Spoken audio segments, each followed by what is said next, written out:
Pues, Pedro, siempre pensé que, o mi ilusión era que tú me entrevistaras y acabé entrevistándote yo a ti. Machetazo. Machetazo, sí. Y estamos llegando, una charla informal, estamos llegando a muchos jóvenes, estamos llegando a muchos países también, no solo América Latina. Y encantado de estar contigo porque yo te extraño mucho, esa es una realidad. Yo todas mis mañanas te escuchaba y te menciono en mi libro varias veces, ya Ale ya lo pudo comprobar. ¿Dónde das el salto? Vamos a decir así, ¿dónde se te ocurre decir yo quiero ser candidato a la República? Fue una doble vía. Yo siempre tuve la ilusión de algún día poder servirle a mi país de una mayor manera, a un nivel diferente de la comunicación. Desde niño siempre tenía yo la inquietud. Me decía mi mamá, cuando me enojaba de algo que pasaba, me decía, bueno, ¿y tú vas a educar a tantos millones de mexicanos? Y yo me quedaba, no le contestaba, pero decía yo a mi mente, no, bueno, pero ¿y por qué no? ¿Por qué no pretenderlo? Por otra parte, sentía un público que a través de las redes sociales me estuvo constantemente instigando a decir, éntrale, aviéntate, estamos contigo, hacen falta ideas en este país y hacen falta líderes que las lleven a cabo. Fue un proceso mágico que cuando me di cuenta ya estaba yo adentro. Ya estabas adentro. Yo soy, seguidor de la revolución del intelecto y yo tengo una frase, Cómo ser un mexicano exitoso, que dice, México es el resultado de lo que todos los mexicanos somos. ¿Tú cómo crees que somos los mexicanos? Somos un grupo social que tiene muy buenas intenciones, pero no ha sabido luchar por ellas.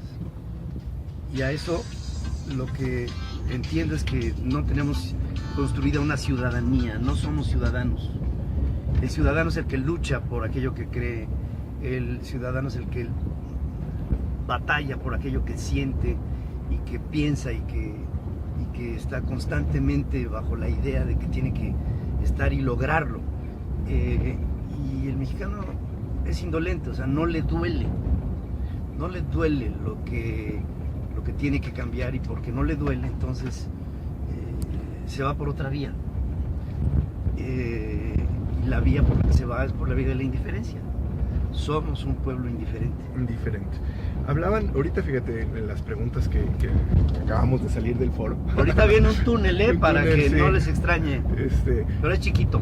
Hablaban de cómo en México vivía el hombre más rico del mundo y cómo contrastaba con la pobreza extrema que había en México. Digo, yo en mi opinión, ahorita la compartimos, pero ¿tú cómo ves o ese sentimiento del mexicano que no le gusta que tengamos al hombre más rico del mundo y sin embargo tiene la bandera de la pobreza extrema en México y la vende muy bien, desde mi punto de vista? De tu punto de vista, ¿cómo sería? A mí no me preocupa que tengamos al hombre más rico del mundo. Quisiera que tuviéramos 5 de esos, slims, o 10 o 50. A mí lo que me preocuparía es que tuviéramos al más pobre del mundo. El más pobre del mundo. Y al más pobre del mundo, a lo mejor verle a los ojos y saber por qué es el más pobre del mundo. No creo que sea bajo un esquema de envidia, de decir, este es el más rico, y entonces satanízalo y apúntalo y agrédelo. No, lo que tenemos que hacer son programas para la riqueza. Tenemos que hacer más slims, más gente que pueda vivir dignamente. Fíjate que yo lo digo así, yo sí creo que ese comentario de los 5 slims, por eso ya sabía que ibas a decir 5, ya te lo había oído yo, sí te oigo. Exactamente el número 5. A mí me encantaría, porque a mí lo que me dice Slim es que sí puede haber alguien que se pueda hacer el hombre más rico de México, del mundo en México. Entonces, si es posible para alguien, es posible para mí y posible para muchas personas. Ojalá lleguemos primero, paso por paso, a lo que dices tú de la dignidad de la mayoría. Pero yo te pregunto, ¿qué es ser pobre en México? Mira, terminando con el concepto de riqueza, a lo mejor mi objetivo no es ser el hombre más rico del mundo, y a lo mejor el tuyo tampoco. No. Pero sí el más feliz. Sí. Ahora, la trascendencia es lo que me preocupa. ¿Qué significa la pobreza como tal? La pobreza es no solamente pobreza material, es pobreza espiritual, es pobreza de ánimo, es pobreza de fe, es pobreza de esperanza, es pobreza de caridad, las virtudes teologales, ¿no? es pobreza. La pobreza es el confundir que un pobre tiene que vivir en la mugre, cuando que un pobre puede vivir con dignidad, cuando un pobre puede... Y todo está basado en lo que necesitamos tener, que es educación.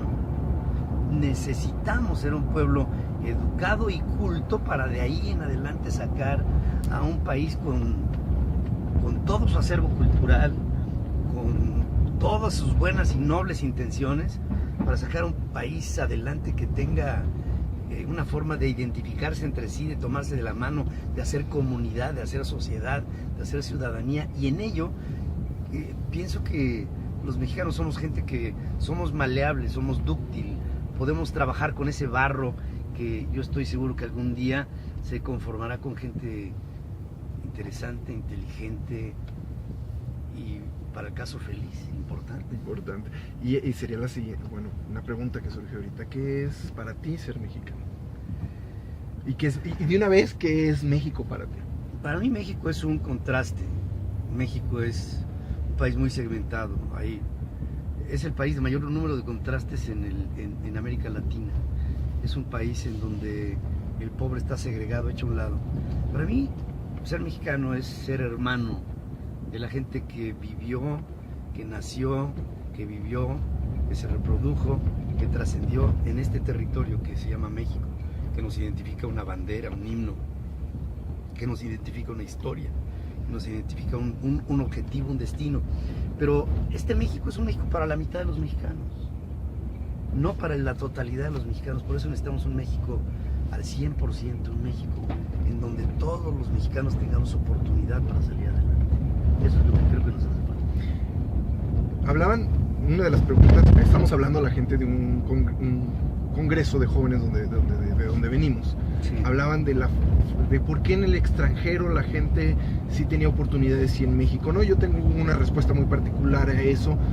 Yo sé que diste la respuesta ahí, pero tocaste el tema de la educación, que para mí es todo. Para ti, ¿cómo sería, dentro de la revolución del intelecto, cómo sería la revolución de la educación en un país donde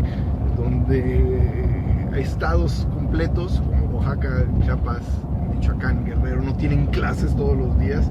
Y a un maestro que ayer subí un post de Octavio, se me olvidó el apellido, lo critican porque da clases cuando todos los demás maestros no están dando clases. Imagínate cuando tienes que hacer un examen magisterial auxiliado por 14,000 elementos de la policía. O sea, lo que tenemos que estar conscientes es cómo está evolucionando el conocimiento humano en el siglo XXI.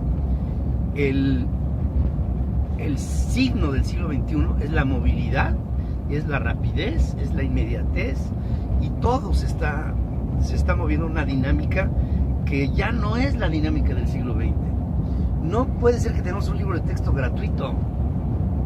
No puede ser que tengamos una educación estática. Tenemos que entrar a una educación dinámica. Si en este momento tú te metes a estudiar una carrera técnica de 3 años, cuando vayas al tercer año, todo lo que aprendiste en el primero es obsoleto. Ya se acabó. Los medios tradicionales, ahorita estamos grabando desde un vehículo en movimiento y vamos a tener a lo mejor más alcance a través de un celular y de una página de internet y de una fanpage que a lo mejor una televisora o una estación de radio. Así de rápido cambia todo. Así de rápido está cambiando todo. Así de rápido cambia todo. Ahora, México le apuesta, y es algo que vas a tener que cambiar, apuesta a que somos el productor número 1 de aguacates. Yo lo digo en mi libro, somos el productor número 1 de pantallas planas, pero no tenemos empresas mexicanas que produzcan pantallas planas. No sabemos qué más hacer con los aguacates que exportar aguacates. Somos los exportadores número 1, mientras en otras universidades un valor agregado. Claro. ¿Cómo harías tú para cambiar todo ese sistema donde dependemos de productos primarios y estamos orgullosos de exportar productos primarios y no le damos los valores agregados? Por ejemplo, el tequila. El tequila se puede hacer biocombustible con el tequila. Y lo descubrieron en Melbourne, no lo descubrieron en México, cuando nosotros somos los que, con el agave, los que los producimos y tenemos hasta la denominación de origen. ¿Cómo cambiamos todo eso? Pues mira, en primer lugar, interesándonos. En este país se invierte el 0.04% del Producto Interno Bruto en innovación. En Finlandia el 7.5%. Entonces, cuando tú ves esas abismales diferencias entre un país como Finlandia, pequeño, helado, con gente muy civilizada, muy inteligente, muy educada, muy culta, lo que nos tenemos que poner a pensar es qué es lo que tenemos que hacer para innovar y para hacer competitivo aquello que innovamos, porque lo que está innovado el día de hoy, el día de mañana ya no va a servir, también va a cambiar. Entonces, nosotros no tenemos una vocación por, ya no digas por la innovación, por la propuesta de algo como lo que tú me dices, bien señalas del agave, y tendríamos tanto que proponer, pero tampoco hay estímulos, por ejemplo, fiscales al investigador. Si yo descubro contigo en un laboratorio en la UNAM la cura al cáncer, ¿sabes cuánto nos toca de las ganancias de los laboratorios? No, Nada, cero. Le toca a la UNAM. A ver, una pregunta, ¿por qué? O sea, por ejemplo, yo lo critico mucho. ¿Por qué dicen que la UNAM es la mejor universidad de México y el Politécnico, cuando hay en otras universidades hay más, vamos a decir, a un chavo de 17 años, si tú le dices, oye, ¿quieres estudiar en el TEC o quieres estudiar en la UNAM? Me dice, me voy al TEC, cerrado los ojos. Y la UNAM dicen que es la UNAM, y a lo mejor me estoy metiendo en muchos líos, porque es la número, está dentro de las mejores 100 en filosofía. Es la del Estado. ¿Por bueno, qué? Tú que me dices que no has oído, sabes que yo me metí muchas veces en problemas en la radio porque dije que no, iba de acuerdo que la UNAM fuera la mejor universidad de México. El hecho de que por mi raza, hablar el espíritu, todas esas cosas, no quiere decir que esto la haga una universidad de excelencia. Yo, por ejemplo, lo que creo es que las universidades privadas no se les da la inyección en ¿cómo se dice?, en doctorados y en investigación como se lo dan a la UNAM. Entonces una universidad privada tiene que,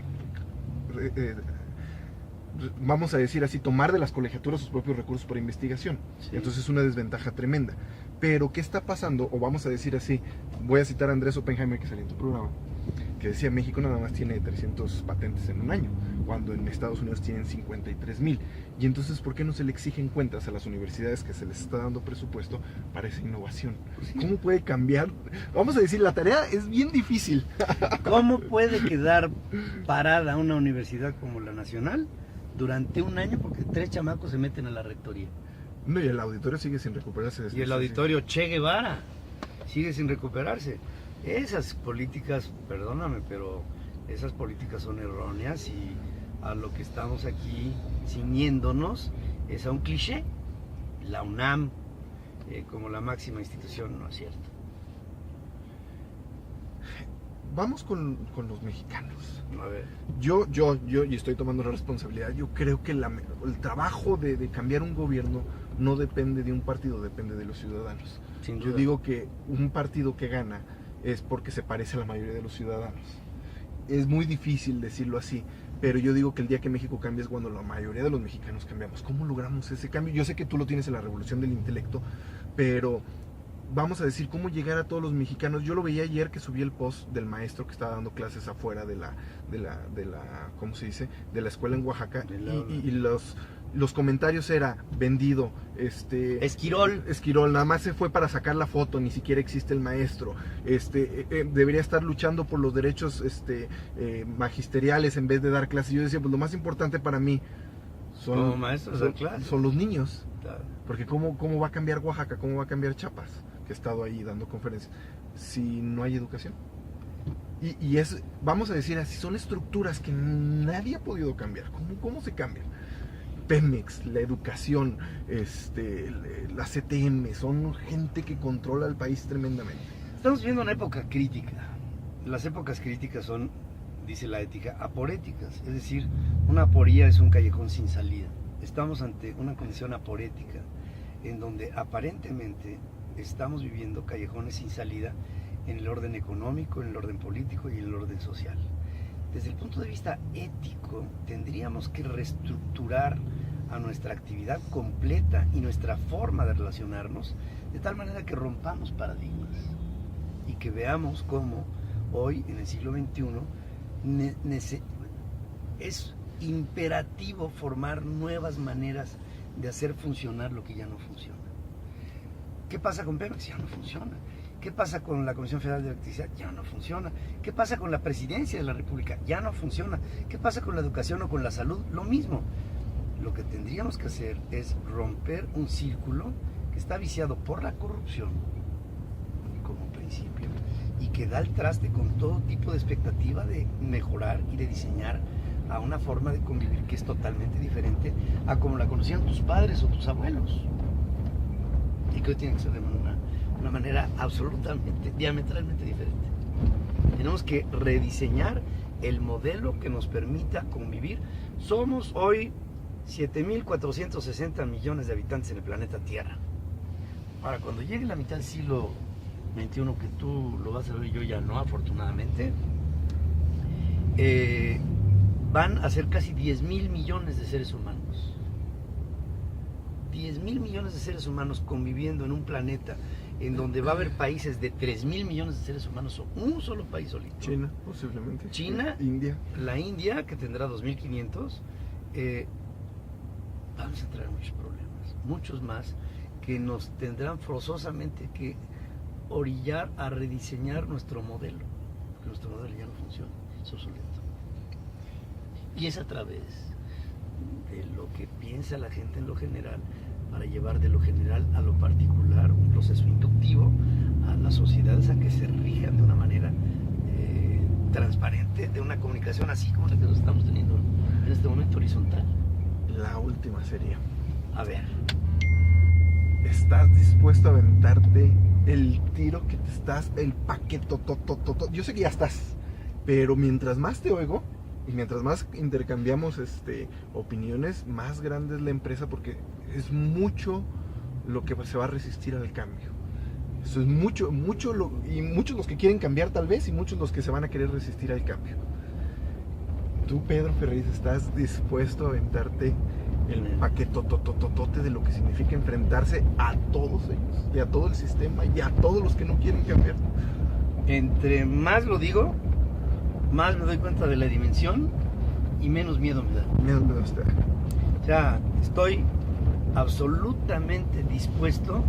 Ahí viene otro túnel, y no hablo de un túnel de la vida, sino un túnel como este. Siempre llega la luz. Y así como llegó la luz en esta toma, yo también estoy absolutamente consciente. Mira, tengo fe, la determinación de llevar mis objetivos hasta sus fines, y tengo la absoluta claridad de saber que en el camino en el que estamos metidos, lo que nos va a sacar adelante va a ser una indeclinable postura de valentía que nos lleve hasta el final.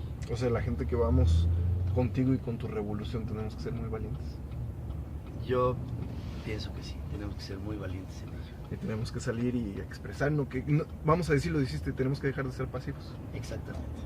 ¿Algún otro mensaje que quieras dar a toda la gente que nos va a ver en las siguientes horas? Miren, yo pienso que todos los que nos están viendo son gente joven. Son gente que va a vivir en este mundo mucho más de lo que yo voy a vivir. Pero quiero transmitirles una responsabilidad que tiene la gente que está de salida, como es mi caso.